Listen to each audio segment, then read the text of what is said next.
अस्सलाम वालेकुम नाज़रीन, खुसूसी ट्रांसमिशन में आपको खुशामदीद कहेंगे। मैं हूं आपके साथ सहरेश ज़ुहैब।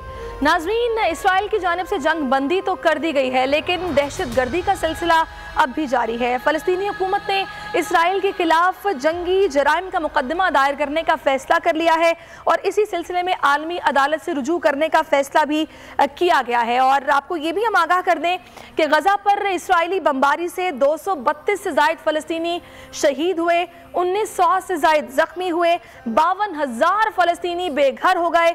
और इसके अलावा हमने देखा है कि न सिर्फ पाकिस्तान में, दुनिया भर में एहतजाज किया गया है, फ़लस्तीनियों से एकजुहती का इजहार किया गया है, क्योंकि सेहूनी फौज ने निहत्ते फ़लस्तीनियों पर बमबारी तो बंद कर दी, लेकिन दहशत गर्दी अब भी जारी है। मस्जिद अक्सा में नमाज जुमा के दौरान एक बार फिर से हमला करके मुआहदे की धज्जियाँ उड़ा दी गई हैं। 11 रोज़ जारी रहने वाले हमलों और खूनरेज़ी के बाद जंग बंदी का ऐलान किया गया था, जिस पर फ़लस्तीनी गज़ा और दीगर मकबूजा फ़लस्तीनी इलाकों में जश्न मना रहे थे कि इसराइली फ़ौजियों ने मस्जिद अक्सा से मुहल्लिका सहन में, जबकि फ़लस्तीनी सजदा रेज़ थे, नमाज में मशगूल थे, शेलिंग करने के अलावा रबड़ की गोलियां फायर कर दी, जिससे मुतादिद फ़लस्तीनी ज़ख्मी हो गए। फ़लस्तीनी हुकूमत ने इसराइल के खिलाफ जंगी जराइम का मुकदमा दायर करने का फ़ैसला किया है। आलमी अदालत से, जैसे कि मैंने पहले भी बताया, कि रुजू किया जाएगा। इसराइली जारहियत के खिलाफ पूरी दुनिया में मुजाहरे भी जारी हैं। अब इसराइल की इस दहशत गर्दी को रोकने के लिए आलमी बरादरी को क्या किरदार अदा करना होगा, इसी सूरत हाल पर आज हम बात करने जा रहे हैं। लेकिन इससे पहले मैं चाहूँगी कि 11 रोज़ जो कुछ होता रहा, उसके बाद जब जंग बंदी का मुआहदा हो गया, उसके बाद जो कुछ हुआ, इस जंग बंदी के मुआहदे के बावजूद वहाँ पर दहशत गर्दी का सिलसिला जारी है, हमला किया गया है और कुछ नहीं कहा जा सकता कि हमले यूं ही जारी रह सकते हैं। तो इस सारी सूरत हाल पर बात करने के लिए हमने रब्ता किया है। कर्नल रिटायर्ड असद महमूद साहब हमारे साथ मौजूद हैं। बहुत शुक्रिया असद महमूद साहब, आपके कीमती वक्त का। असद साहब, इस सारी सूरत हाल को आप किस तरह देख रहे हैं? एक तरफ हमने देखा कि हमास ने अपनी फतह का ऐलान किया, इसराइल के हवाले से कहा जा रहा है कि वहाँ पर कुछ बेताबी भी पाई जाती है और कुछ अमेरिका का प्रेशर, दीगर ममालिक का प्रेशर। अमेरिका चूँकि कह रहा है कि हमने भी प्रेशर डाला है, बज़ाहिर तो नहीं लग रहा था क्योंकि वो तो पुष्पनाही कर रहा था, पहले उनकी हिमायत करते रहे हैं, लेकिन अब जब ये जंग बंदी हो गई है, उसके बाद भी इन हमलों का होना, तो इसका कोई कंक्रीट हल निकलना बहुत ज़रूरी है, इसकी अशद ज़रूरत है। आप क्या समझते हैं? बिस्मिल्लाहिर्रहमानिर्रहीम। Thank you very much सैरिश। बिल्कुल मैं समझता हूँ कि जो एक तो आपने ये रिपोर्ट आपके चैनल ने बड़ी अच्छी चलाई, स्पेशली जो कुछ इंसिडेंट कल के दिन के अंदर हुए हैं और ओवरऑल अगर इस सारे कज़िये को देखा जाए, स्पेशली 10 मई से जो शुरू हुआ और 22 मई तक आप ये कह सकते हैं कि 232 जो हमारे फ़लस्तीनी बहन, बच्चे, छोटे छोटे शीरख्वार बच्चे, वो बिल्कुल इसकी भेंट चढ़ गए, शहीद हो गए। और आपने ठीक कहा जी कि 55,000 से जायद लोग हैं जो कि बेघर हो गए, डिस्प्लेस हो गए अपने ही एरिया के। और एक बड़ी अचंभे की बात है, यही इजरायली थे, यही जूस थे जो कि 1947 के अंदर शिप्स के अंदर इनको लाया गया था और उससे पहले भी कुछ हजार लोग थे जो कि यूके ने यहाँ पर आके आबाद किए थे कि जी ये इनका ये होमलैंड होगा। जब इनको लाया गया था तो ये तारीखी हकायक हैं, उसके अंदर ये कहा गया था कि ये कोई स्टेट एज सच नहीं होगी, ये इसका ऑटोनमस बॉडी होगी जिसके अंदर ये ऑटोनमस ऐसा एरिया होगा कि जिसके अंदर ये जूज आबाद हो सकेंगे।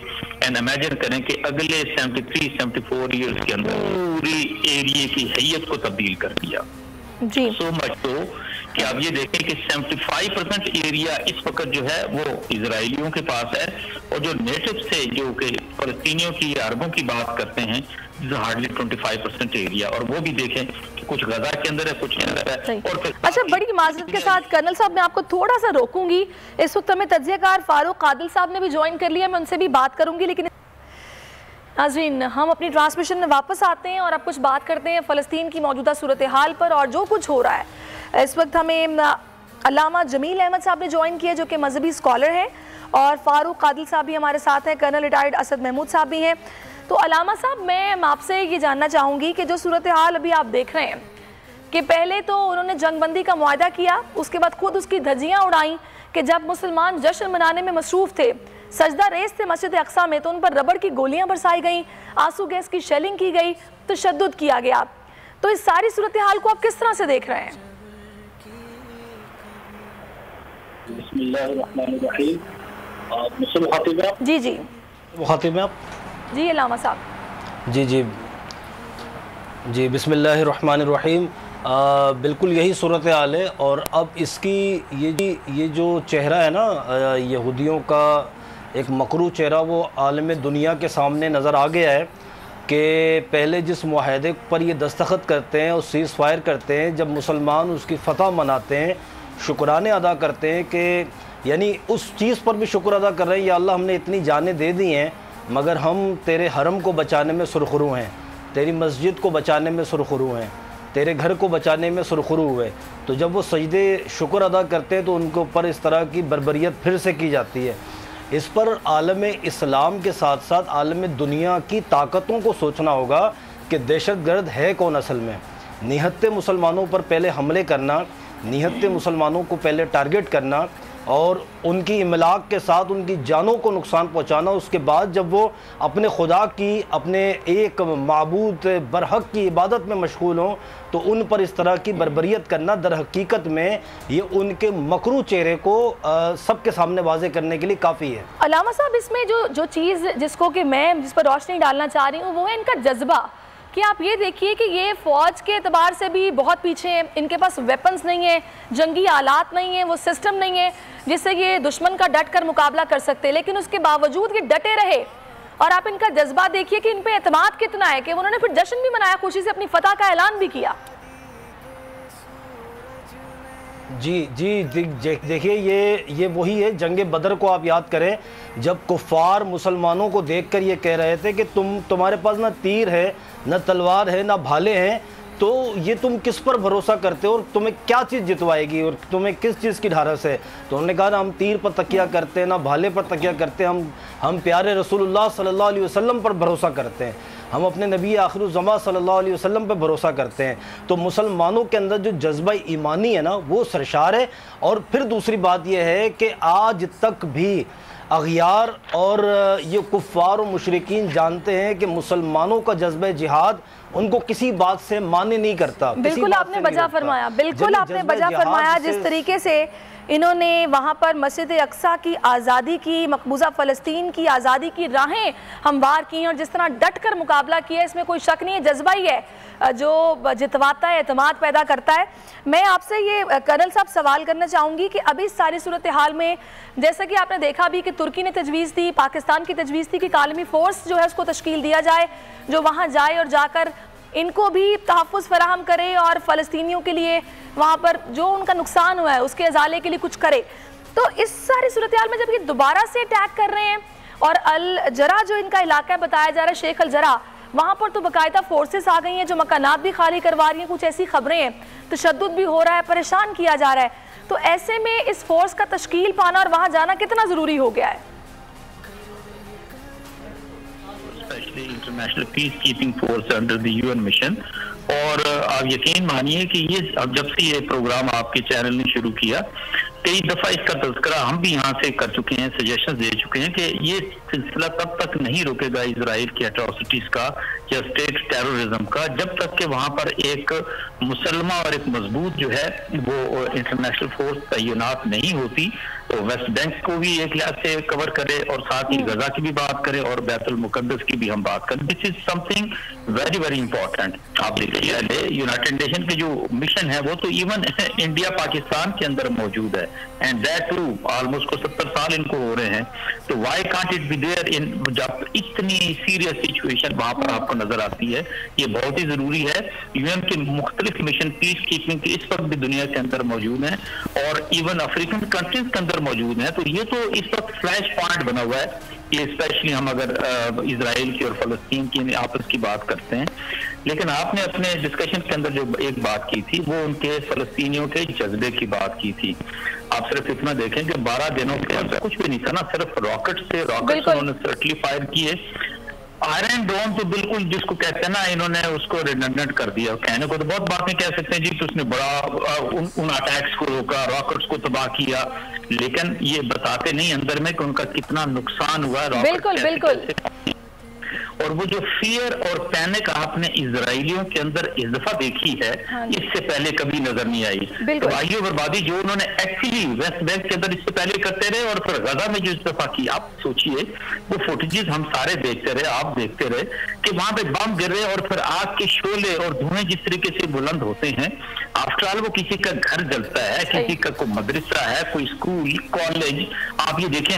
और यानी अगर एक तरफ इजराइली अपने मुंह से कहते हैं कि उनके 12 सोल्जर जो है वो खत्म हुए हैं, तो दूसरी तरफ का स्कोर देख ले 232 का आता है, यानी नुकसान नहीं का हुआ।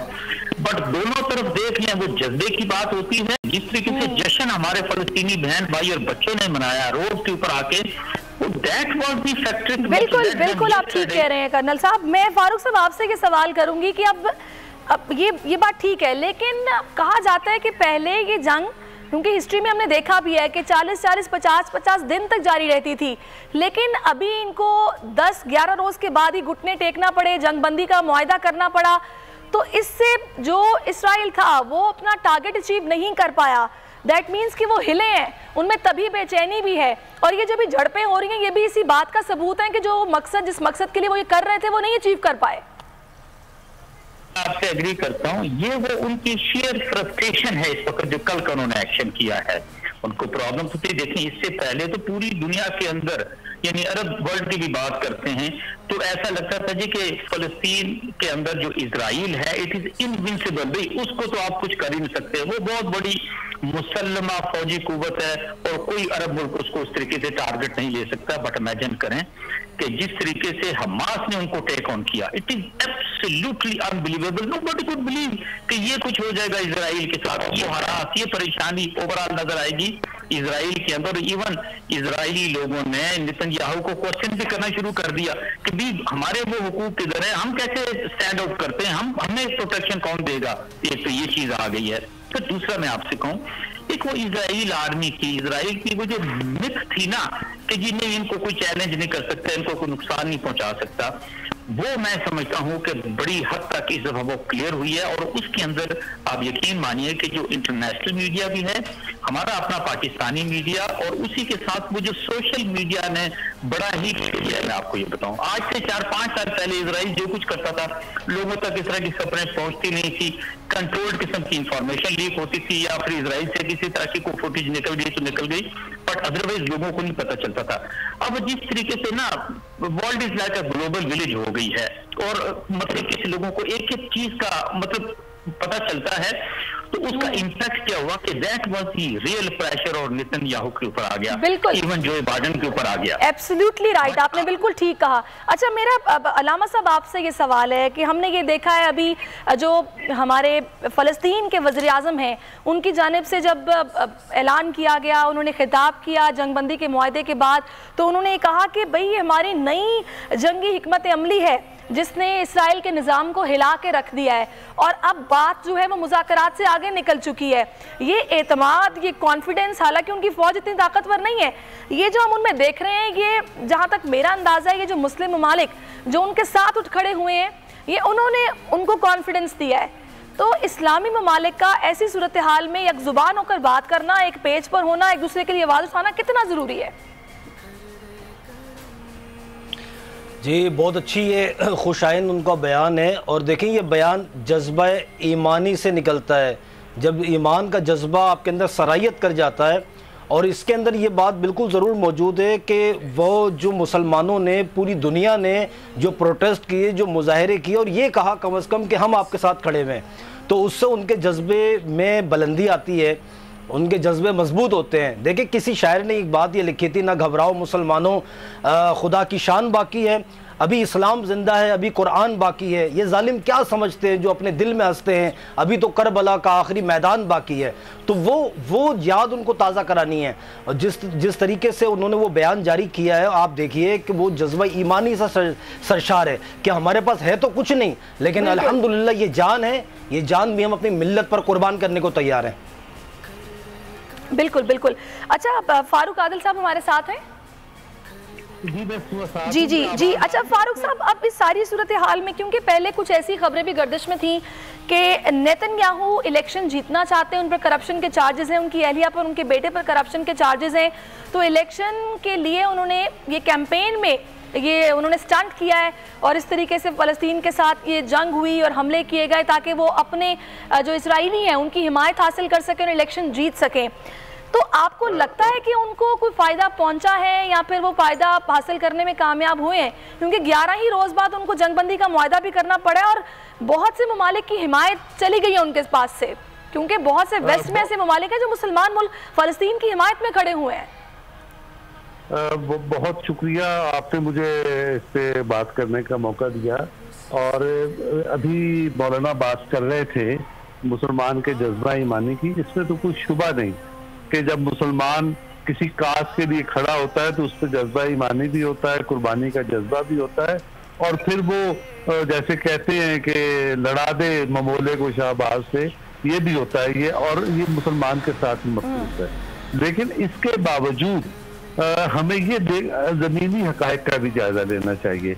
हमने कोई बड़ी हमारे फलस्तीनी भाइयों ने बड़ी मर्दानगी के साथ जारियत का सामना किया, लेकिन हम ये पोर्ट्रे न करें कि वो मजबूर हो के उन्होंने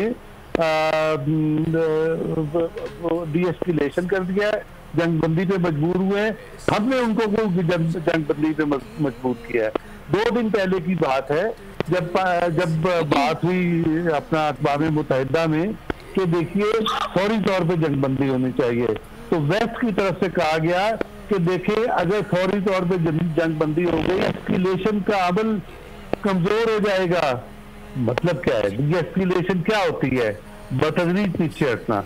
तो वो बतदरीज पीछे हटना क्या मतलब था? वो कुछ और नुकसान पहुंचाना चाहते थे, तो उन्होंने बेपनाह नुकसान पहुंचाया है।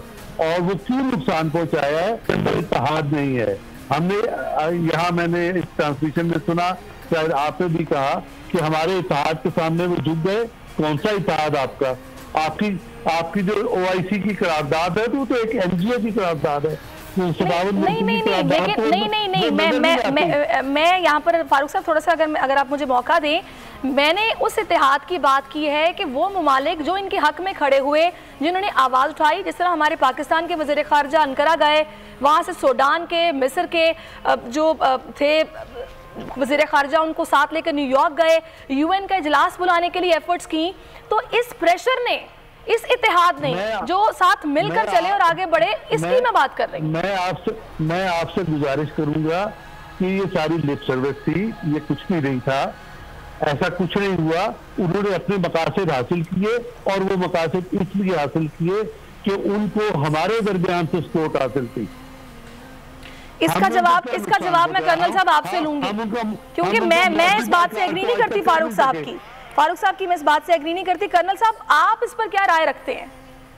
देखिए सैरिश, इसको थोड़ा सा अगर डिटेल में जाके देखें, ये एक रेगुलर पैटर्न नजर आता है कि हर 3, 4, 5 साल के बाद ये इजरायली गवर्नमेंट या जो भी होती है, या इजरायली डिफेंस फोर्सेस हैं, वो हमला कर देते हैं, चाहे वो गजा हो या इससे पहले वेस्ट बैंक के ऊपर एक लिहाज से आते थे। द रीजन ओनली वाज कि जी इन्होंने जो कुछ बनाया, इनका इंफ्रास्ट्रक्चर है, हॉस्पिटल्स हैं, कॉलेजेस, स्कूल्स हैं, घर हैं, और फिर इनके जो ठिकाने हैं उनको खत्म किया जाए। नो व्हाट हैपेंस इज, इसके बाद अगले 4-5 साल तक ये हमारे फलस्तीनी भाई ने फिर सारी चीजों को बनाते हैं। अगेन वही साइकिल जब चलता है तो फिर 5 सालों में ये सिलसिला होता है। बट इस दफा थोड़ा सा मुख्तलिफ हुआ है, इसमें तो कोई शक नहीं है कि जी जो महमूद अब्बास का किसी तरह का कोई तावन हमास के साथ या गजा के लोगों के साथ नहीं था, ये हम सबको क्लियर होना चाहिए। बल्कि हमास के लोगों को तो वेस्ट बैंक के अंदर पकड़ा गया है। लेकिन उससे जो जरूरी अलग बात हुई है, हमास ने इतना शेलिंग, इतनी बम्बार्डमेंट होने के बावजूद बड़ी मजबूती से वो उसी तरीके से काउंटर अटैक, वो जो रॉकेट की शक्ल के अंदर के अंदर वो करते रहे हैं। नो, ये वो चीज थी जो इससे पहले इस तरह का फिनोमेना नजर नहीं आता था। अभी देखिए, ये तो सिर्फ हमास की हम बात कर रहे हैं। अभी से Hezbollah was actually there as a reserve force. तो ये मैं जरूर कहूंगा कि हाँ, जो उन्होंने डिस्ट्रक्शन करनी थी, जो उन्होंने तबाही करनी थी, यहाँ तक तो मैं एग्री करूंगा।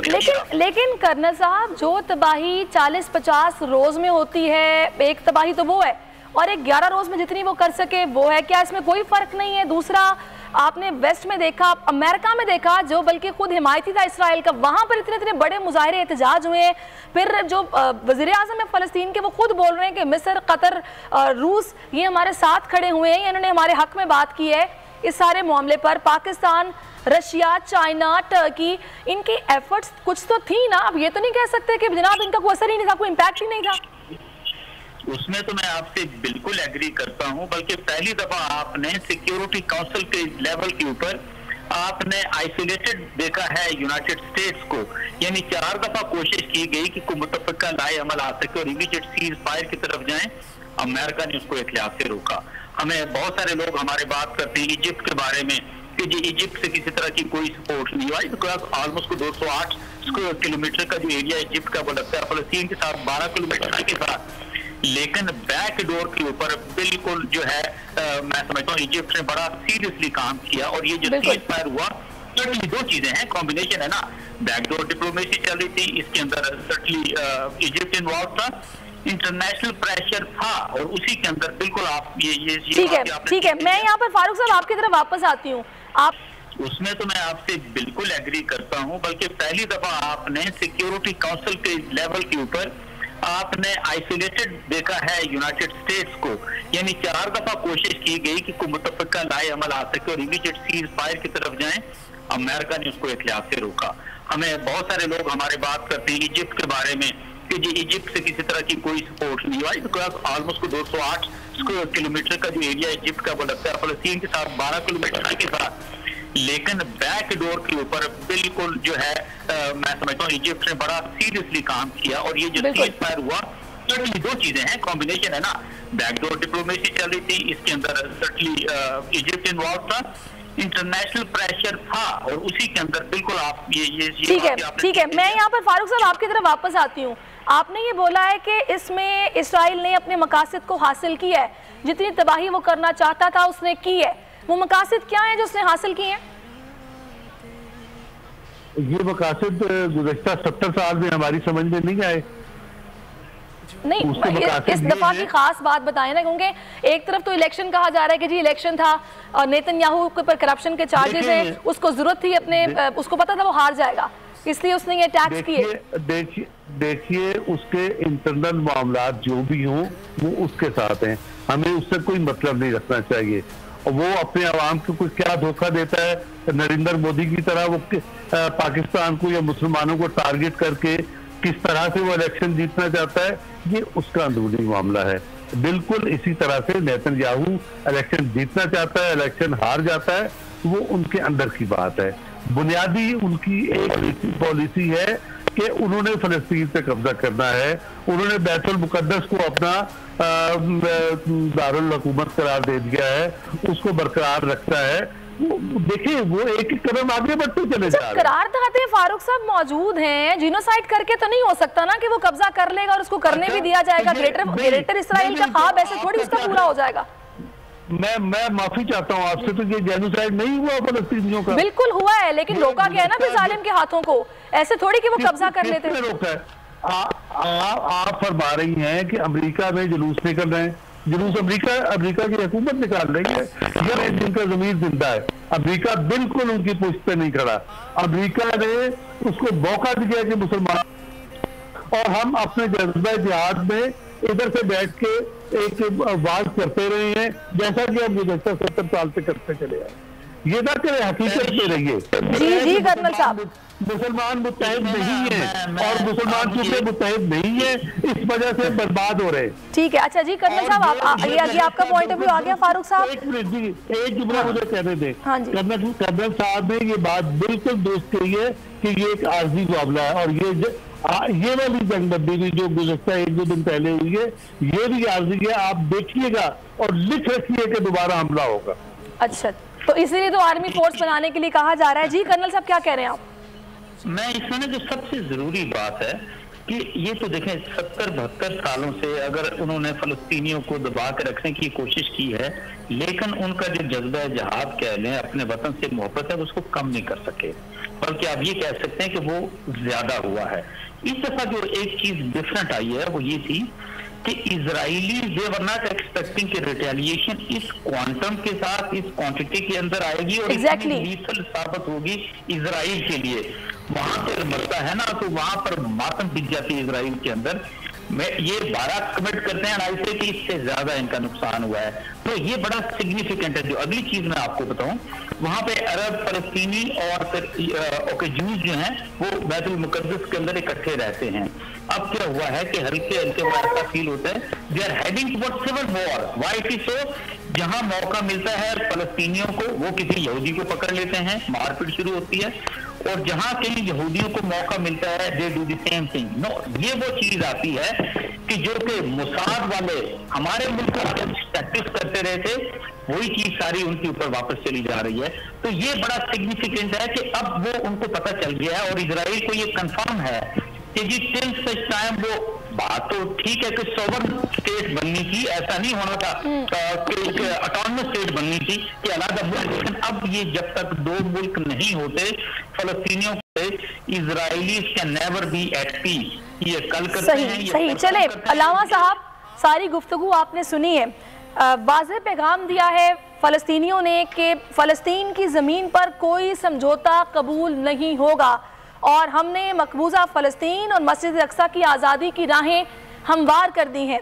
हमारी दुआ है कि वो दिन जल्द आए कि जब फ़लस्तीन आज़ाद हो जाए, अपनी मर्ज़ी से अपने मुल्क में, अपनी रियासत में अपनी मर्ज़ी की ज़िंदगी गुजार सके अपने मज़हब के मुताबिक। मुझे ये बताएगा कि किस तरीके से मुमकिन है कि मतलब ये जज्बा ही है ना जिससे कि आप कामयाबी हासिल करते हैं और आप चाहते हैं कि आपका मुल्क आज़ाद हो जाए। इस सारी सूरत हाल में क्या समझते हैं कि इसराइल के लिए इतना आसान है कि वो आसानी से कब्जा कर लेगा और मुसलमानों की नस्ल कुशी कर देगा और कोई उसको रोक नहीं पाएगा? देखिए, सवाल ही पैदा नहीं होता कि मुसलमान का खून इतना सस्ता हो जाए और जुल्मन जो खून बहाया जाता है वो रंग लेकर ज़रूर आता है। और इतने शहोदा हैं उस सरज़मीन फ़लस्तीन पर, उन्होंने अपने खून से उस ज़मीन को सींचा है। और दूसरी एक बात मैं आपसे यहाँ कह दूँ, किसी को बुरा लगे तो उससे माज़रत चाहता हूँ, ठंडे कमरे में बैठकर तज्ज़िया निगारी करना बड़ा आसान काम होता है। मैं ये समझता हूँ दोनों हाथों से हम सलाम करते हैं पाकिस्तानी कौम, फ़लस्तीनी अवाम को कि जिन्होंने अपने जज्बा ईमान को बुलंद रखा है और जज्बा जिहाद को हम सलामी पेश करते हैं। दूसरी बात देखें, अभी तो वहाँ पर जो ग्रेनेड चलाए गए, जो बॉम्बिंग हुई है, उसकी बदबू भी ख़त्म नहीं हुई है। और यहाँ बैठकर अगर हम ये बात कहें कि इसराइल कामयाब हो गया है तो ये हमारे लिए शर्म का मकाम होगा। हम यही कहेंगे फ़लस्तीन कल भी कामयाब था, फ़लस्तीन आज भी कामयाब है, इंशाअल्लाह फ़लस्तीन कल भी कामयाब होगा। और रहा मसला कि किसने ताउन किया है, किसका किरदार है या नहीं है, ये अल्लाह जानता है कि किसका क्या किरदार है। हम कम अज़ कम उसमें शामिल हो जाएं कि जो हज़रत इब्राहीम अलैहिस्सलाम को उसकी आग, जब नमरूद ने आग लगाई तो वो चिड़िया पानी लेकर चोंच में आई थी और उसने कहा था कि मैं आग बुझाने जाती हूँ। किसी ने कहा कि आग बुझाएगी कैसे, उसने कहा बुझा नहीं सकती लेकिन बुझाने वालों में नाम ज़रूर आ जाएगा। तो हमें ये सोचना होगा यहाँ बैठ करके कि हम उनके जज्बा ईमानी को और बढ़ा सकते हैं, उनको हम अप्रिशिएट कर सकते हैं, उनको हम खराज तासीन पेश करते हैं, बजाय इसके ये कहने में कि भाई तुमने अगर अपने आप लोगों को मरवा लिया या जो है वो तुमने अपनी जानें दे दी तो तुमने क्या हासिल किया। आज की तारीख में भी वो मस्जिद अक्सा को बचा गए, आज की तारीख में भी वो किबला अव्वल को बचा गए और ये किरदार उन्हीं लोगों का है। वाकई में अगर ये जुमला इस तरह लिया जाता है कि ये काम फ़लस्तीनी मुसलमानों ने किया तो फिर ये वाकई उन्होंने किया है। सही। अच्छा, अब इसमें मेरा अब ये सवाल है आपसे फारूक साहब कि ये जब हमला हुआ तो जाहिर सी बात है एक शोर मचा के भाई हमारे इस्लाम पर, हमारे दीन पर ये हमला किया गया है, क़िबला अव्वल पर ये हमला किया गया है, इनको किसी तरीके से रोकना होगा। वो तमाम मुसलमान ममालिक जो कि तकरीबन तादाद में 56-57 हैं, वो अपने आपस के इंतशार को ख़त्म करें, यक ज़ुबान हो, एक प्लेटफॉर्म पर हो। आज अगर हमला क़िबला अव्वल पर हुआ तो कल क़िबला दोम पर भी हो सकता है। हर इस तरह की साजिश के पीछे, इस तरह के वाक़े के पीछे जूइश लॉबी का हाथ होता है। इस तरह की बातें होती रही हैं। ऐसी सूरत हाल में ये वक्त किस चीज का तकाजा कर रहा है आपकी नजर में? तो अल्लाह का शुक्र है कि आप इस बात पे ले आई, अपना मौकफ आपने ये इख्तियार कर लिया कि बुनियादी बात यह है कि किबला अव्वल खतरे में है और ज्यूस इसके पीछे प्लान कर रहे होते हैं। तो यही जो मैं इससे पहले मैंने क्या बात की थी जिस पर मेरी मजम्मत की गई, मैंने ये इब्तिदा में कहा कि देखें, लड़ा दे ममोले को शाहबाज से, ये मुसलमान ही कर सकता है, मुसलमान ही कुर्बानी दे सकता है, मुसलमान ही एक जारे दुश्मन कमीने दुश्मन के सामने खड़ा हो सकता है और वो 70-80 बरस से खड़े हैं। लेकिन आप हकीकत में आए, उनके पीछे कौन खड़ा है? उनके पीछे तो आप इसराइल से दोस्ती करने जा रहे हैं और आपके अंदर से, खुद पाकिस्तान के अंदर से बड़ी ताकतवर आवाजें उठी। पाकिस्तान की पार्लियामेंट में ये बात हुई कि वो हमारा किबला अव्वल नहीं है और हमारे मुसलमानों के दरमियान अंदर से ये बातें हुई कि हमारा किबला अव्वल नहीं है। यस, पार्लियामेंट ये कहाँ पे बात हुई है फारूक साहब? ये बात मैंने कहीं नहीं सुनी। खबर रहे ना, तहरीक इंसाफ की कौमी असेंबली की रुकन ने ये बात कही। आप नाम लीजिए उनका। मुझे नहीं नाम आता उसका, मैं ऐसे लोगों का नाम याद रखना भी नहीं चाहता। ये बात पाकिस्तान की कौमी असेंबली में हुई है, बिल्कुल सही, और ये उसकी वीडियो वायरल हो चुकी है। देखिए ये अलामा साहब, अगर आपने बिल्कुल सही बोला है तो आप वो नाम ले सकते हैं। किसकी बात हो रही है ये? मेरी नजर से वीडियो नहीं गुजरी। वो खातून जो है वो बिल्कुल गुजरी है। वो उसकी निशानी ये है कि वो दुपट्टा नहीं पहनती हैं, बाल उनके खुले हुए हैं और उन्होंने मर्दों वाले बाल रखे हुए हैं। अच्छा, एक वीडियो और भी उनकी आई जिसपे उसने फिर मजम्मत भी की है कि हम उनके साथ हैं। उन्होंने कहा कि जब तहलील किबला हुआ, जब खाने काबा को किबला बना दिया गया, तो अब हमें किबला अव्वल की ज़रूरत नहीं है। ये बड़ी अफसोसनाक जुमला। मैं आपके पहले प्रोग्राम में जब हाजिर था तो मैंने उस पर मजम्मत की थी, लेकिन वो शायद फिर वो पूरा नहीं चल सका। तो इस तरह की सोच अगर असेंबली में होगी, मैं फारूक साहब से एग्री करता हूं। इसमें मैं चाहूंगी कि अगर तो बाजुकात ये भी होता है, मैं किसी को डिफेंड नहीं कर रही, मैं किसी का दिफा नहीं कर रही, लेकिन बाजुकात ये होता है कि जो बात आप जिस तरीके से कहना चाह रहे होते हैं वो उस तरीके से नहीं कह पाते, या फिर वो मिसअंडरस्टैंडिंग हो जाती है और बात कुछ और निकल जाती है। तो मैं बल्कि कहूंगी कि प्रोड्यूसर साहब अगर राब्ता करें उनसे, जिन खातून की उन्होंने निशानदही की है, हाँ, तो ताकि वो अपनी बात की तस्दीक कर सकें और ये मामला जो है यहीं पर खत्म हो जाए। जी फारूक साहब, वो तस्दीक बोल्ड टेलीविजन पे नहीं होगी, वो तस्दीक पार्लियामेंट के फ्लोर पे होगी। नहीं, वहां पर भी होनी चाहिए, बिल्कुल वहां पर भी होनी चाहिए, लेकिन अब मे भी उनके ज़हन में ना हो ये बात और उनसे हो गया हो। अगर उनके ज़हन में ये बात नहीं है तो वो कैसी मुसलमान है, वो कैसी पाकिस्तानी है? ये बात नहीं करें। पाकिस्तान के अंदर ऐसे लोग मौजूद हैं एक सेकंड अलामा साहब, पाकिस्तान में ऐसे लोग मौजूद हैं जो ये बात करते हैं। पाकिस्तानी अखबारात में ये बात छपी है कि इनको मुसलमान किबला अव्वल ना कहा जाए, इसको मुसलमानों का मसला नहीं, इसको फौरन रिलेशन के साथ बैनुल अक़वामी ताल्लुकात के नुक्ता नजर से इसको लड़ा जाए, इसमें मजहब शरीक ना किया जाए।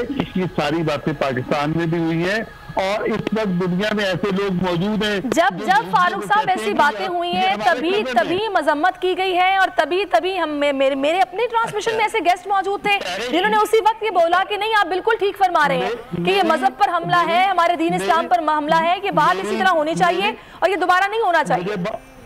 मुझे बात करनी जी कर्नल साहब, आपके टेलीविजन पे जो बात हुई वो भी अपनी जगह रखती है।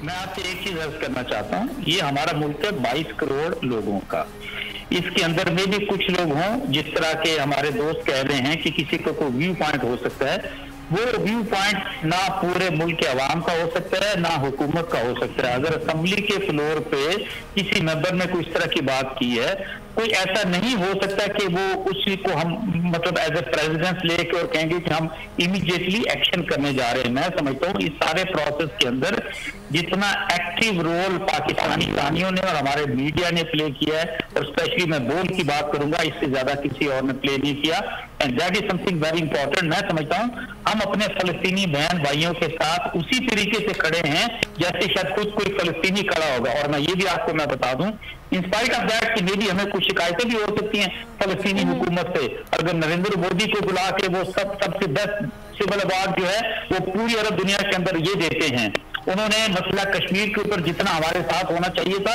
वो कभी नहीं हुए। बट इंस्पायर कुछ भी हो जाए, हम फलस्तीनी शायद ज्यादा फलस्तीनी है, क्योंकि देखे ना, अगर मुस्लिम उम्मा की वगैरह बात करते हैं, मुस्लिम ममालिक की बात करते हैं, हम 4-5 लोग यहाँ पर बैठे हैं और हम किसी एक नुक्ते पर मुत्तफिक नहीं है, तो हो कम के 57 ममालिक किसी तरीके से एक नुक्ते पर मुत्तफिक हो जाए।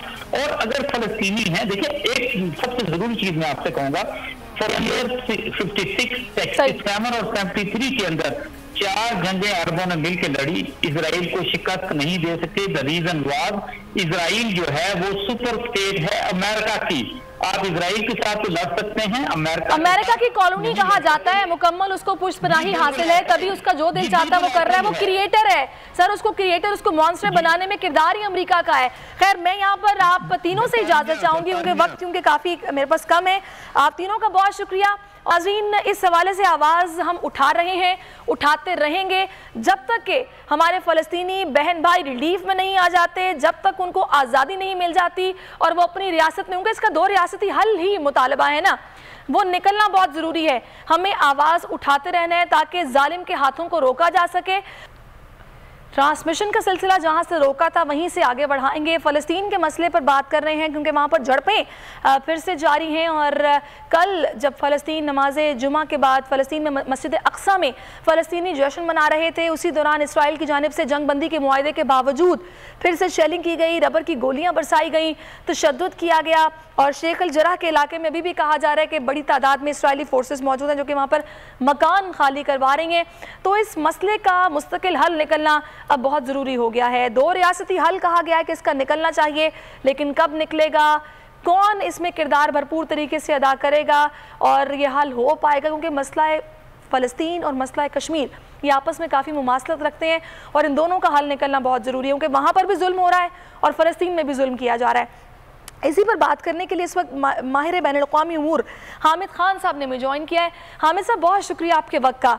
हामिद साहब, आपकी नज़र है, जाहिर सी बात है, जितने भी बैनुल-अक़वामी उमूर हैं, मुमालिक के आपस में ताल्लुकात हैं, कौन मफाद की डोर में जुड़ा हुआ है, कौन क्या कर रहा है, कौन किसकी पुष्पनाई कर रहा है, आप सब जानते हैं। अब इस ऐसी सूरत हाल में जब अव्वल तो मैं ये समझती हूँ कि इसको जंग कहना ही नहीं चाहिए जो इसराइल और फ़लस्तीन के दरमियान है, क्योंकि फ़लस्तीन के पास तो कुछ नहीं है, उस तरह वेपन्स नहीं है जो फाइटर जेट इस वक्त इसराइल के पास है, ड्रोन है, एयर डिफेंस सिस्टम है, सर्विलेंस का निज़ाम है, वो इसराइल के पास जो है वो फ़लस्तीन के पास नहीं है। तो ये जंग कैसे हो सकती है? ये तो एक जालिम है जो कि जुल्म कर रहा है, तो इसको रोका कैसे जाए मुस्तकिल बुनियादों पर? बहुत शुक्रिया आपका। देखिए ये जो है ये वाकई जंग नहीं बल्कि ये एक तरफा जारहियत है, ऐसी जारहियत जिसमें दुश्मन जो है वो बच्चों, औरतों, हामला औरतों, बूढ़ों और शीरखार बच्चों को निशाना बना रहा है। और दुश्मन जो है वो ये समझ रहा है कि वो इस तरह फ़लस्तीनियों के इरादों को और फ़लस्तीनियों के जज्बा शहादत को कम कर सकेगा। ऐसा मुमकिन नहीं है। अब आपने जहां तक बात की कि ये जो बाकी दुनिया है, जब एक अमन मुआहिदा होता है और उसके बाद फिर अगले दिन ही जब फ़लस्तीनी उस पर फतह का जश्न मनाते हैं जिसके वो हकदार हैं, क्योंकि मैं आपको बताता चलूं, इस सारी ताकत के बावजूद, इसराइल के सारा जोर लगाने के बावजूद फ़लस्तीनियों ने और हमास और उसकी जो मज़ाहमती जमातें हैं उन्होंने मिलकर इसराइल को घुटने टेकने पर मजबूर किया है। और उसकी वजह उनका जज्बा शहादत है, उनका जो है वो स्ट्रेटेजी है। और सबसे बढ़कर ये कि एक एक फ़लस्तीनी जो है वो किबला अव्वल यानी बैतुल मुक़द्दस की हिफाजत के लिए तैयार खड़ा है। अब ये जो सूरत हाल बन रही है, इस पे दुनिया को बताने की जरूरत है कि जो पाकिस्तान और तुर्की ने अक़वाम मुत्तहिदा में तजवीज़ दी है एक अमन फोर्स बनाकर वहां भेजने की, मेरे हिसाब में यही वाहिद हल है कि वहां से इसराइल की फौजों को बेदखल किया जाए और जो बैतुल मुक़द्दस और फ़लस्तीन के और इसराइल के जो बॉर्डर के इलाके हैं, गजा के इलाके हैं, मगरबी किनारा है, यरूशलेम है, तल अवीव है, यहाँ पर अमन फोर्स आए और वो इस तरह की जारहियत को रोके। वरना ये जो मसला है, ये मसला पूरी दुनिया को अपनी लपेट में लेगा। बिल्कुल हामिद साहब, बिल्कुल आप बजा फरमा रहे हैं। और इस पर अब यूएन को चाहिए कि वो अपनी एक पीस कीपिंग फोर्स जितनी जल्दी हो सके बना के वहाँ पर भिजवाए। और रोज़ यौम यकजहती फ़लस्तीन मनाया गया, मुल्क भर में मुजाहरे हुए, एहतजाज किया गया, रैलियाँ निकाली गई। तमाम शहरियों ने भरपूर तरीके से इसराइल के खिलाफ नारेबाजी की और फ़लस्तीन के हक़ में अपना एहतजाज जो है वो रिकॉर्ड करवाया कि वहाँ पर जुल्म को बंद किया जाए। ऐसे में जमात इस्लामी की भी कंट्रीब्यूशन है, ये लोग भी रैलियाँ निकाल रहे हैं और मैंने जगह जगह कराची में तो देखा है कि उन्होंने मुख्तलिफ स्पॉट्स पर जो डोनेशन है वो इकट्ठी करने के लिए लगाए गए हैं, इनकी तरफ से स्टॉल्स लगाए गए हैं जहाँ पर लोग आकर चीज़ें भी दे रहे हैं, एड्स भी दे रहे हैं। तो मैं उसामा साहब आपसे ये पूछूंगी कि आप लोग कल भी एक रैली निकाल रहे हैं, एहतजाज करने जा रहे हैं, तो ओवरऑल अवाम में आप कैसा रुझान देख रहे हैं? बिस्मिल्लाहिर्रहमानिर्रहीम। देखिए, पूरे आलम इस्लाम में बिलखुसूस और पूरी दुनिया के तमाम बाज़मीर इंसान इस वक्त शदीद कर्ब और इस्तराब की कैफियत से गुज़र रहे हैं। कराची चूँकि एक गैर मामूली तौर पे हाईली पोलिटिसाइज शहर है और कराची के लोग बड़े हसास हैं, बिलखुसूस जो उम्मत मुस्लिमा के जितने इश्यूज़ होते हैं उसमें हमेशा से कराची ने नुमायाँ होकर आगे बढ़कर सबसे बड़ी क़ुव्वत का इजहार किया है। और इंशाअल्लाह ताला कल भी कराची में मैं समझता हूँ कि दुनिया का इस इशू के ऊपर इस वक्त दुनिया का सबसे बड़ा मुजाहरा शहर फैसल के ऊपर कल होने जा रहा है इंशाअल्लाह ताला। और उसकी वजह यह है कि जो कुछ हमें आवाम में इस वक्त उनकी फीलिंग्स नज़र आ रही हैं, जो उनके एहसासात सामने आ रहे हैं, जो उनके अंदर कर्ब और इस्तराब की कैफियत है, गम और गुस्से की कैफियत है, एक बेचैनी का एहसास है, और जिसके इजहार के लिए पूरा कराची इस बात का मुंतज़िर था कि उसको उसका कहीं इजहार करने का मौका मिले। तो मैं समझता हूँ कि लोग शदीद तौर पर गमज़दा हैं और मुस्तरिब हैं वो इस हवाले से कि उनके भाइयों के साथ फ़लस्तीन के इस इशू के ऊपर जो कुछ एग्रेशन किया जा रहा है, इसका शदीद गम और गुस्सा इस वक्त हमें पूरे शहर कराची में दूर दराज इलाकों तक इमदाद भी इकट्ठी कर रहे हैं। तो आप लोगों का प्लान क्या है? वहाँ पर आप लोग उनकी इमदाद के लिए खुद जाएंगे, मतलब यहाँ से किसी को भिजवाएंगे? किस तरीके से आप फ़लस्तीनी बहन भाइयों की मदद करने जा रहे हैं? क्योंकि आप लोगों ने कैंप्स तो लगाए हैं जहाँ पर आप लोग डोनेशन भी ले रहे हैं और इसके साथ साथ आप लोग चीज़ें भी इकट्ठी कर रहे हैं, मेरा ख्याल है। नहीं, देखिए, लोग बहुत ज़्यादा अल्हम्दुलिल्लाह कराची के लोग, मैंने तो ऐसे ऐसे मनाजिर भी देखे हैं कि जो बच्चे कूड़ा चुन रहे होते हैं ना, तो वो भी दिन भर कूड़ा चुनने के बाद जो कुछ उन्हें शाम में मिला है उन्होंने वो डोनेट कर दिया अपने फ़लस्तीनी अपने साथी बच्चों के लिए, अपने बहन भाइयों के लिए। ये इतना बड़ा जज्बा है। और जमात इस्लामी और उसके साथ साथ अल-ख़िदमत भी, क्योंकि इस एतबार से उसका एक ट्रस्ट आवाम के अंदर बहुत गैर मामूली तौर पर मौजूद है। जो सियासी तौर पर हमसे इख्तलाफ़ करते हैं, हमारे मुखालिफ होते हैं, जो नज़रियाती एतबार से भी मुखालिफ होते हैं, लेकिन वो इस बात को जानते हैं कि ये एक बहुत ही ईमानदारी के साथ, अमानत और दयानत के साथ जो है वो इमदादी सरगर्मियाँ अल-ख़िदमत के प्लेटफॉर्म से की जाती हैं। और हम जो एक ज़ाहिर एक तवील अरसा है, एक तवील सिलसिला है, तो जो चैनल्स हैं इस हवाले से वो बरूएकार आते हैं और बराह रास्त और उसके जो मुताल्लिक़ा रास्ते हैं वो सब उसको वहाँ तक उसका इंतज़ाम किया जाता है। सही, चलें, बहुत अच्छी बात है। मैं आपसे मज़ीद भी बात करूँगी। हामिद खान साहब, अब जैसा कि हमने ये देखा है कि जो फ़लस्तीन के वज़ीर-ए-आज़म हैं उन्होंने जैसे ही जंग बंदी का मुआहदा हुआ उसके बाद ये बात की है, जो कि मैं चाहूँगी कि इस पर रोशनी आप भी डालें, कि उन्होंने कहा है कि मुज़ाकरात से बात आगे निकल गई है। एक ऐसे मुल्क का वज़ीर-ए-आज़म जिसके पास ना तो हथियार हैं, ना उतनी पावर है, ना वो उतना ताकतवर है, लेकिन वो बड़े कॉन्फिडेंस के साथ की बात बोल रहा है कि मुज़ाकरात से बात अब आगे निकल गई है।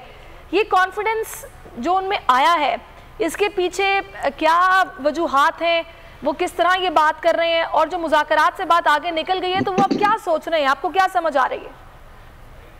बहुत शुक्रिया। देखिए, मेरी इतलात के मुताबिक जो सबसे अहम नुक्ता है वो ये है कि अब फ़लस्तीन के अंदर जो फ़लस्तीन की मुख्तलिफ तंजीमें थी, हमास थी, अल-फतह थी, अल-अक्सा ब्रिगेड थी, अल-कसाम ब्रिगेड थी, ये सारी जो हैं ये अब इकट्ठे हो गए हैं मुज़ाहमत करने के लिए इसराइल के ख़िलाफ़। और जो फ़लस्तीनियों का इत्तेहाद है उसमें इस्माइल हानिया का अपना किरदार है, महमूद अब्बास का अपना किरदार है।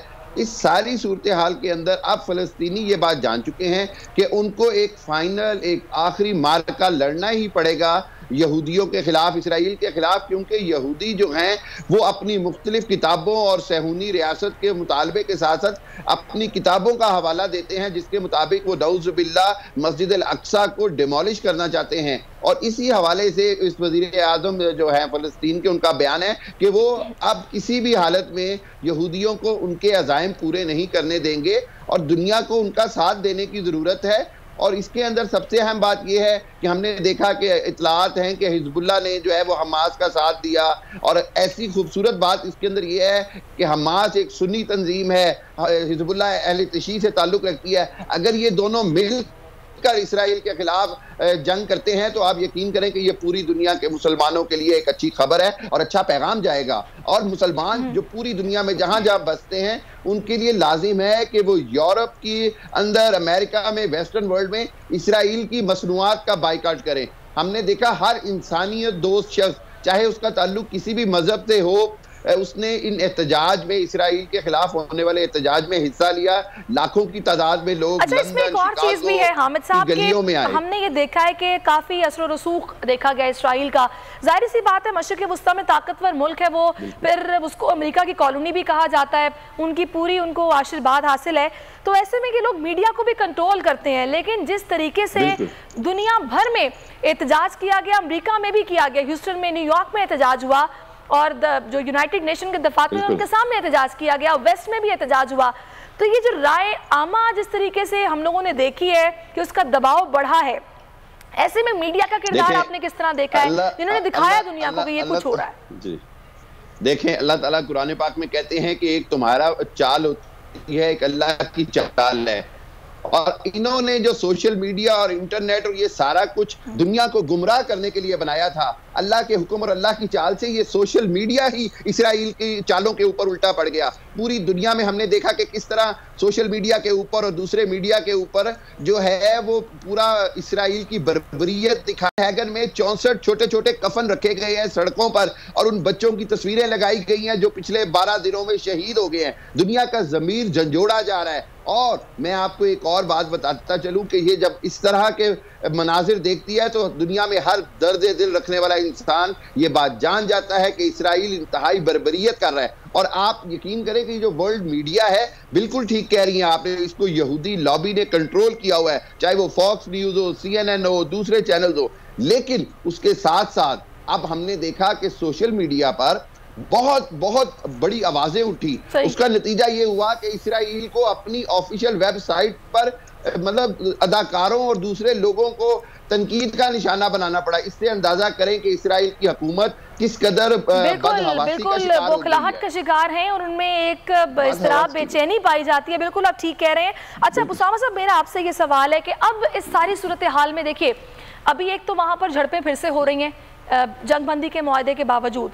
जो शाह साहब की तजवीज़ थी कि कालमी फोर्स बननी चाहिए जो वहाँ पर जाए, जो कि मस्जिद अक्सा की भी हिफाजत करे और इनका जो नुकसान हुआ है उसका भी कुछ अजाला हो सके, इनकी हिफाजत हो सके फ़लस्तीनी बहन भाइयों की, ये कितना कारगर है इस वक्त?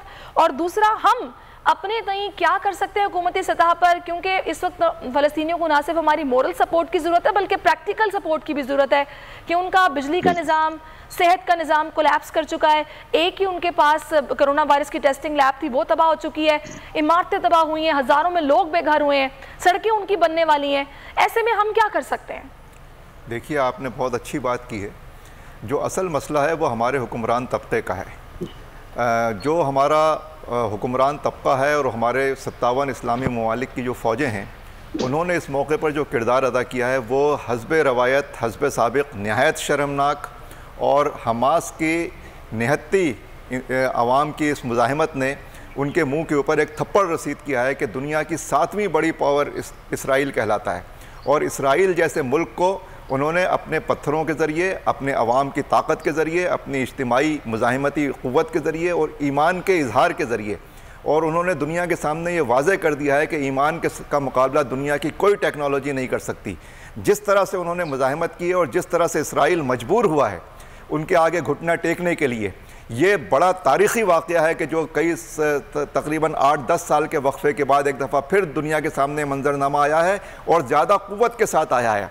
ये इस तरह सामने आया है कि अब हमास एक नाकाबिले तरदीद क़ुव्वत बन चुकी है, नाकाबिले नज़रअंदाज क़ुव्वत बन चुकी है, और वह एक ऐसी क़ुव्वत बन चुकी है कि जो ये कह रही है कि मुज़ाकरात मसले का हल नहीं है। यानी वो ये नहीं कह रहे कि हम लड़ना चाहते हैं, वो ये कह रहे हैं कि अब मसला उस मुकाम पे पहुंच गया है कि दुनिया को हक का साथ देना चाहिए, दुनिया को हक के साथ खड़े होना चाहिए, और जो जालिमाना रविश, साम्राज्य और जारहाना रविश इख्तियार कर रहे हैं उनको इसका रद्दअमल का भी सामना करना पड़ेगा।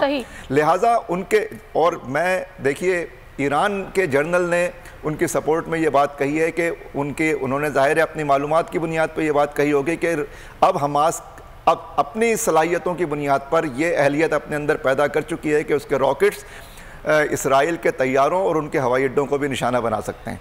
काश के ये बयान हमारे मुल्क से इस सतह के किसी आदमी ने दिया होता, काश के ये बयान सऊदी अरब में इस सतह से किसी आदमी ने दिया होता, काश के ये बयान हमारे सदर मुमलिकत ने दिया होता कि जो एक दिन पहले उनका बयान छपा कि हम इसराइल का कुछ नहीं कर सकते, और अगले दिन ये खबर छपी है, दुनिया को ये इत्तला मिली है कि इसराइल ने सारे मुतालबात हमास के तस्लीम किए हैं और वो घुटने टेकने पर मजबूर हुआ है। मैं एक बात इसके अंदर वाजे करना चाहता हूँ।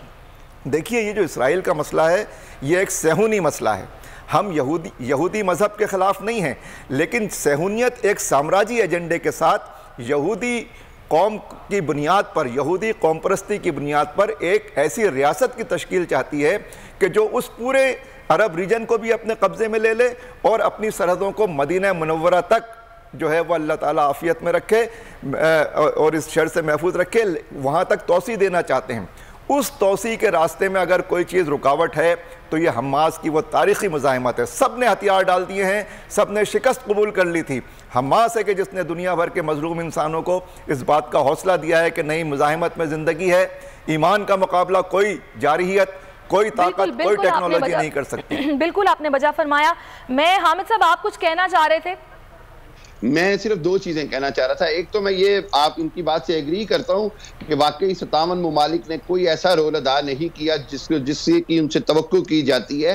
लेकिन इसके साथ साथ मैं फिर भी कहूँगा कि जनरल असम्बली के अंदर जिस तरह शाह महमूद कुरैशी साहब ने तकरीर की और जिस तरह दुनिया के मीडिया के सामने बात की, ये भी एक जुर्रत का मुजाहिरा था। मुझे आइंदा आने वाले दिनों में लग रहा है कि पाकिस्तान इंशाअल्लाह अगर जरूरत पड़ी तो कोई बड़ा रोल भी अदा करेगा। और ये इसकी वजह ये कि पाकिस्तान चाहूंगी कि इस पर भी आप रोशनी डालें। जो बड़े रोल की आपने बात की, क्योंकि जब हम तो ट्रांसमिशन इस पर कर रहे हैं, काफी दिनों से कर रहे हैं, जब से ये मसला, जब से ये झड़पें हो रही हैं, हमले हो रहे हैं, इसमें हमने देखा है कि बार बार जो अपोजिशन अरकान उनकी तरफ से कहा गया कि भाई क्यों नहीं ये ऐलान किया जाता हुकूमत की तरफ से कि हम बॉयकॉट करते हैं इस्राइली प्रोडक्ट्स का।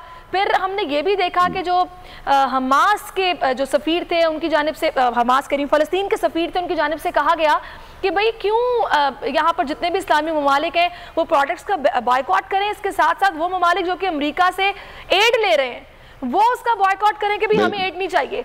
तो ये पॉसिबल है इन इस्लामी ममालिक के लिए कि वो एड से भी मना कर दें, प्रोडक्ट्स का भी बॉयकॉट करें, फिर वो अपनी अवाम में जाकर सुरखरू होंगे कि भाई हमने वाकई कुछ ना कुछ किया है?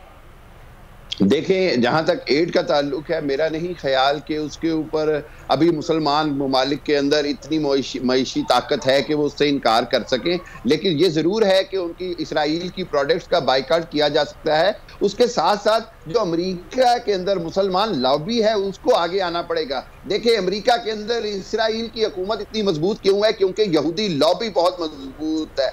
हमने देखा कि एक कांग्रेस में मुसलमान औरत ने तकरीर की और उसने पूरी कांग्रेस को झंझोड़ के रख दिया। मेरा मुराद रशीदा तलीब की बात कर रहे हैं, तकरीर की। इस हवाले से मुसलमानों, जी बिल्कुल, उनको हमें जरूरत है कि हम अमेरिका के अंदर अपनी लॉबिंग करें, कन्विंसिंग करें और उनकी आवाम को बताएं, अमेरिकी आवाम को, कि ये जो चंद लाख यहूदी हैं ये दुनिया के 1.5 अरब मुसलमानों को अपना ऐसा दुश्मन समझते हैं कि उनको सफ़ाए हस्ती से मिटाना चाहते हैं। तो इस हवाले से अमेरिकियों को जगाने की जरूरत है। और जब प्रोडक्ट के बाइकाट की बात है तो वो पूरी दुनिया में हो रहा है, कैंपेन चलाई जा रही है। यूरोप के अंदर भी मुसलमान तंजीमों की तरफ से, वेस्टर्न वर्ल्ड में भी कि जी इनका बाइकाट किया जाए। अच्छा, अभी आपने जिस पॉइंट की बात की है ना कि अमेरिका में मौजूद जो मुसलमान लॉबी है वो आगे आए और आके अपना किरदार अदा करे, उसी पर मेरे साथ अभी उसामा साहब एक मेहमान मौजूद थे, उन्होंने कहा कि मैं ये समझता हूँ कि इसराइल अपने मकासद में कामयाब हुआ है और ये मुसलमान ही हैं जो कि इनको कामयाब करते हैं। ये जिस लॉबी की बात की क्यों नहीं आगे आती? वो मुस्लिम ममालिक, वो अरब ममालिक जो खामोशी साथ के बैठे रहे, वो क्यों खामोश थे? दैट मीन्स कि आपके अंदर भी इंतशार है जो उनको सपोर्ट कर रहा है। नहीं जनाब, इंतशार नहीं है ये। आप देखें, बिल्कुल जी सामा साहब, ये इंतशार नहीं है, ये इनकी नालायकी है। ये इनका इख्तिदार दरअसल इसराइल की, इनका इख्तिदार बजाते खुद इसराइल की एक सपोर्ट है। ये सिर्फ लिप सर्विस करते हैं और अवाम के अंदर इस वक्त जो एक गैर मामूली उभार पैदा हुआ है, एक रद्दअमल पैदा हुआ है और पूरी दुनिया में पैदा हुआ है, गैर मुस्लिमों में भी पैदा हुआ है। और ये मैसेज पूरी दुनिया में जा रहा है कि मसला यहूदियत का ही नहीं है, मसला सहूनी एजेंडे का है। और ये बिल्कुल वैसे ही एजेंडा है जो हमारे पड़ोस में हिंदुत्व के नाम से जो है, ये भी एक साम्राज्य एजेंडा है। वो बुनियादी तौर पे बरहमन तुआ है और बरहमनी साम्राज्यत और यहाँ से सहूनी साम्राज्यत, ये मिलकर इस पूरे रीजन को जो है वो ख़राब करने के लिए और इस पे गलबा पाने के लिए पेशकदमी कर रहे हैं। और अगर आपको कुछ करना होता तो आपके तो पड़ोस में कश्मीर है, 100% लोग आपके हक़ में कुर्बानियाँ दे रहे हैं, आपने क्या कर लिया? और आप कभी भी नहीं कर सकते, ना करेंगे। एक इंदिरा गांधी थी, उसने तो आपका मशरक़ी पाकिस्तान आराम से वापस ले लिया आपसे। आप किस तरह करेंगे? क्या ये इन हुक्मरानों की मौजूदगी में क्या ये उम्मत अपने पैरों के ऊपर खड़ी हो सकती है? क्या अपने आप को माशी तौर पे मजबूत कर सकती है इस लूट खसूट के इस पूरे अमल में? क्या कुछ नहीं हो रहा है? सिर्फ ये मुमालिक मुस्लिम दुनिया को ये हुक्मरान तबका लूट खसूट के काम के अंदर शरीक, इसके अलावा कोई दूसरा काम नहीं करता। होना क्या चाहिए? पहली चीज़ तो यह है कि अवामी सतह के ऊपर इस पूरी क़ियादत को रिप्लेस होना चाहिए और अवाम के अंदर ये मैसेज जा रहा है कि इस लीडरशिप, ये लीडरशिप है ही नहीं, ये ग़ुलाम तबका है जो हमारे ऊपर मुसल्लत है और इसकी मौजूदगी में हम कभी भी तरक्की नहीं कर सकते। इस हुक्मरान तबके का एक ही एजेंडा है कि इस उम्मत मुस्लिमा और इस मुल्क का जो भी अच्छा सियासी, समाजी, माशी, साइंसी जहन रखने वाले जितने लोग हैं, बाशऊर तबका है, जिनका काम सिर्फ उसको कुचलना है, उसको दबाना है, ये उन्हीं को ख़त्म करते रहते हैं, अपनी कौम को फतह करते रहते हैं। तो इस तरह तो मुल्क तरक्की नहीं करते। आपको अपनी इज्तिमाई क़ुव्वत को, अपने असासे को के साथ एक इक्वेशन बनानी होती है, उसको उभारना होता है, उसको संवारना होता है, लेकिन आप तो ये काम नहीं कर रहे। बिल्कुल। इसलिए फिर आप आखिर वो क्या चीज होगी? ठीक है। और मैं ये फाइनली मैं ये कहना चाह रहा हूं कि बिल्कुल बात तो दुरुस्त है कि हम कश्मीरियों की उस तरह मदद नहीं कर पा रहे, ना कर सके हैं, ये बड़ी बदकिस्मती है। लेकिन इसके साथ साथ शुरू हो जाती हैं। जी हाँ, इसके साथ साथ नहीं, मैं इसके साथ साथ थोड़ा सा इख्तिलाफ करूंगा और बहसियत मुसलमान ला तक़नतू मिन रहमतिल्लाह, हम अल्लाह की रहमत से मायूस नहीं हो सकते। जिस तरह आज हमास ने कामयाबी दी है, इसी तरह मैं आपको बताऊं कि कश्मीरी मुजाहिदीन कश्मीर में बहुत कामयाबियां हासिल कर रहे हैं। सिर्फ बदकिस्मती ये है कि अभी मीडिया वहां से हाईलाइट नहीं कर पा रहा। और वक्त आएगा जब दुनिया देखेगी कि ना सिर्फ कश्मीर भी आज़ाद होगा बल्कि हिंदुस्तान जो है वो टुकड़े टुकड़े होगा और वो अपनी हिंदुत्वा के हाथों ही टुकड़े होगा। अच्छा, जैसे कैसे होगा? देखिए, इसमें देखें, ताकत का मुकाबला ताकत से होता है, रियासत का मुकाबला रियासत से होता है, फॉरेन पॉलिसी का मुकाबला फॉरेन पॉलिसी से होता है। ऐसे थोड़ी होता है कि हम कुछ नहीं कर सकते। सदर मुमलिकत शर्म आनी चाहिए। सदर मुमलिकत ने यह बयान दिया है कि हम कुछ नहीं कर सकते, लेकिन ये क्या बात हुई? आप आज एक एटमी मुल्क का सरबराह अगर इस तरह की बात करेगा तो लेकिन वही बात है कि और हामिद साहब, ये मसला ऐसे हल होने वाला नहीं है। यूनाइटेड नेशन की करारदादें मौजूद हैं जहां पर सब सर जोड़कर इस्लामी ममालिक बैठते हैं और मसलों के हल के लिए ये दोनों प्लेटफॉर्म्स दिए गए हैं, OIC हो या फिर जी बिल्कुल। चले इसी दुआ के साथ कि जल्द वो दिन आए कि फ़लस्तीन भी आज़ाद हो, कश्मीर भी आज़ाद हो और हमारे मुसलमान बहन भाई सुख का सांस ले, हमारी ये दुआ है। मैं आप दोनों मेहमानों से इजाज़त चाहूँगी और अपने नाज़रीन को मैं अल्लाह हाफ़िज़।